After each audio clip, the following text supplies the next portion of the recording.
آقا سلام، شهریارم. به چنل فیکس میام 2 خیلی خوش اومدید. امروز میخوام بهتون یاد بدم تعویض شیر فلاش ولو هوشمند فول اتوماتیک. برند زرن، یه برند ایتالیاییه.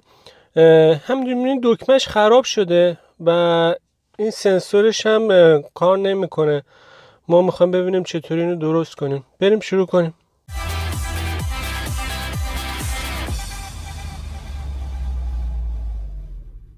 خب میخوایم شروع کنیم. اینجا بعد اول آب رو حتما ببندیم، مطمئن باشین آب بسته باشه. یه وقت اگه آب نبندیم باز کنین همه جا رو آب میبره. آب به سمت باز یه دونه پیشگوشی میخواد، اینجا آب رو به سمت راست بچرخونیم بسته میشه. اینم دکمه ای هستش که فشار میدیم که به قول معروف فلاش کنه. اینو وازش میکنیم ببینیم توش چی هستش.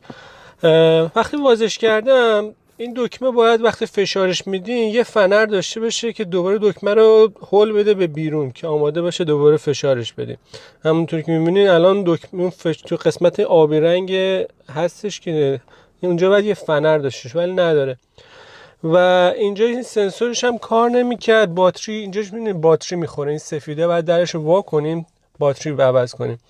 اینجا رو من اینو مقال آمپلاگ میکنم، میرم باتریشو عوض کنم ولی کار نمیکنه. آخرش به نتیجه میگیریم که صرف به اینه که کل فلاش ولو رو عوض کنم، چون میخواستم دکمه رو بخرم و خود فقط این قسمت سنسور رو بخرم گرونتر در میومد.